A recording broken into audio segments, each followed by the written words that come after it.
নবী দাঁড়িয়ে খুতবা দিচ্ছেন, এক সাহাবী এসে বলেন, নবী, মদিনার মধ্যে পানি নাই, অনাবৃষ্টি, দুর্ভিক্ষ, আপনি একটু দোয়া করেন যাতে বৃষ্টি হয়। কিসের দোয়া? থামিয়ে দোয়া করলেন, আল্লাহুম্মা স্কিনা, আল্লাহুম্মা স্কিনা ইয়া গাউস আগিসনা, আল্লাহুম্মা স্কিনা গাইসান মুগীসান মারিআন মুরিআন নাফিআন গায়রা দার আজিলান গায়রা আজিল।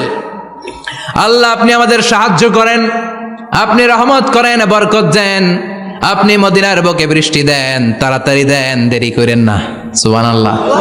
বিশ্বনবী দোয়া করতে দেরি, মুহূর্তের মধ্যে ঝুমঝুম করে বৃষ্টি নাজিল হয়ে মদিনাটা প্লাবিত হয়ে গেল। বৃষ্টি নামলো, শুক্রবার বৃষ্টি, শনিবার বৃষ্টি, রবি সোম মঙ্গল বুধ বৃহস্পতি শুক্র, এর পরের শুক্রবার পর্যন্ত টানা বৃষ্টি হলো। কারণ বৃষ্টির দোয়া করছে, বৃষ্টি বন্ধ আর দোয়া তো করে নাই, চলতেছে। আল্লাহ কইছে, নবী চাইছেন দিতেছি, না করলে থামামু। সুবহানাল্লাহ কইবেন না?